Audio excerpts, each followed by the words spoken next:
Assalamualaikum warahmatullahi wabarakatuh. Saya Nur Atira dari kumpulan 4 ingin berkongsi kes yang melibatkan seorang mangsa yang telah dirogol, diliwat dan dibunuh. Mangsa ialah Nur Suzaili Mohtar, adalah graduan lulusan kejuruteraan komputer dari United Kingdom. Kes ini pernah menggemparkan negara pada 16 tahun yang lalu. Pada 7 Oktober tahun 2000, mangsa baru saja mendapat tawaran pekerjaan dari Pantai Media Sentral Cawangan Kelang. Nur Suzaili pergi dengan menaiki sebuah bas bagi mendaftar pada hari pertamanya. Di belakang saya ialah gambar mangsa Nur Suzaili Mohtar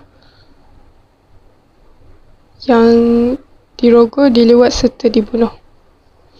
Pada ketika itu, tidak ramai pun penumpang yang menaiki bas. Sebaik sahaja pemandu bas menurunkan penumpang warga Bangladesh di Bandar Kelang, pemandu bas yang membawa Suzaili mula melencong dari laluan yang dijadualkan. Dia sengaja tidak mengambil penumpang lain. Menyedari kejadian itu, Suzaili mula panik dan menjerit bagi meminta pertolongan. Suzaili turut mengetuk cermin bas dan cuba untuk keluar mengikut pintu kecemasan. Namun, pemandu bas terlebih dahulu telah mengunci semua pintu melalui suis automatik yang terdapat di panel pemandu. Ditambah pula dengan keadaan cermin bas yang sangat gelap, sukar bagi orang yang berada di luar untuk melihat serta menolong Suzaili. Semasa pergelutan tersebut berlaku, Suzaili telah dirogol serta diliwat. Mangsa turut dipukul tanpa belas kasihan sehingga menyebabkan 44 kesan kecederaan pada tubuhnya. Akhirnya, Suzaili telah dijerut menggunakan kain pada leher sehingga menyebabkan kematian. Mangsa Suzaili kemudiannya dicampakkan di sebuah kawasan yang masih di dalam pembinaan, iaitu di kawasan Bukit Tinggi Kelang, dalam keadaan tidak berpakaian. 3 hari selepas mayat mangsa ditemui oleh orang awam, suspek utama dalam kes pembunuhan adalah Hanafi Mat Hassan yang berasal daripada Bacok, Kelantan. Dia telah ditahan polis di terminal bas Kelang. Berikut ialah gambar ibu dan bapa Nur Suzaili yang memegang keratan akhbar berhubung kes pembunuhan anak mereka Nur Suzaili pada tahun 2000. Pada awal perbicaraan, Hanafi tidak mengaku bersalah. Dia juga cuba untuk mereka-rekakan cerita apabila memberitahu mahkamah yang beliau telah melihat mangsa turun dari bas dalam keadaan tergesa-gesa.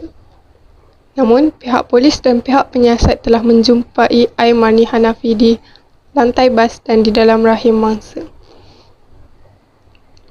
Kebetulan ada seorang pelajar sekolah yang bernama Devan Al-Anbalagan, iaitu salah seorang saksi utama, telah melihat Suzaili mengetuk cermin tingkap bas yang dipandu Hanafi dalam keadaan tidak terurus.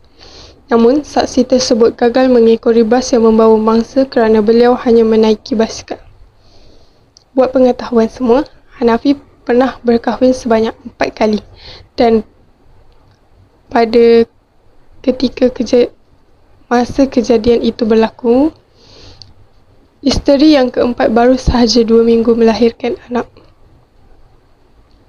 Suzaili adalah satu-satunya anak perempuan daripada 4 adik-beradik.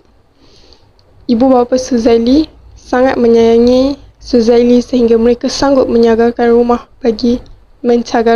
bagi membiayai pelajaran Suzaili di UK. Sepanjang perbicaraan, Hanafi langsung tidak menunjukkan tanda keinsafan. Berikut adalah gambar suspek Hanafi Mat Hassan yang tersenyum setelah hakim memutuskan beliau didapati bersalah merogol serta membunuh jurutera komputer Nur Suzaili. Tetapi, keadilan telah berjaya ditegakkan.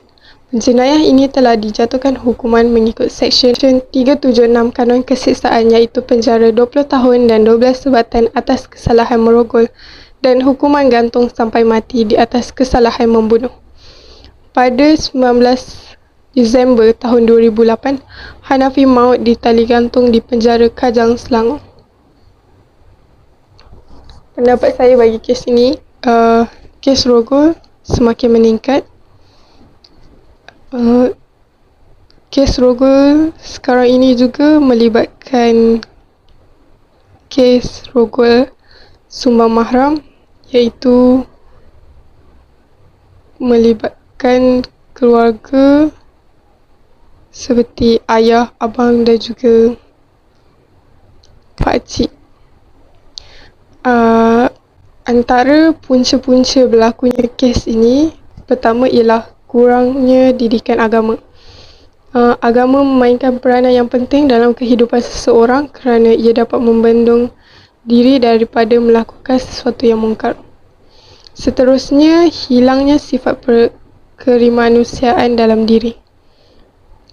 Seperti peribahasa harapkan pagar, pagar makan padi. Terdapat banyak kes rogol yang melibatkan seorang ayah yang sanggup merogol anaknya sendiri. Juga ada kes rogol yang sehingga dibunuh serta diseksa dengan kejam. Antara kesan-kesan bagi kes ini terhadap individu ialah mangsa akan menanggung penderitaan yang tidak berkesudahan akibat maruah diri tercela, terutamanya apabila mereka mengandung tanpa kerelaan mereka sendiri.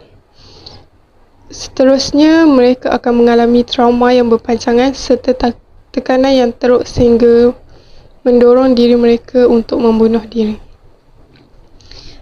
Kesan bagi masyarakat pula ialah gejala sosial akan semakin berleluasa dan wanita akan berada dalam keadaan bahaya dan ketakutan. Kesan bagi negara pula ialah ia akan merosakkan imej negara dan ia juga akan memberikan kesan buruk kepada ekonomi dan industri pelancongan kerana pelancong berasa tidak selamat untuk mengunjungi negara tersebut. Sekian sahaja daripada saya. Terima kasih.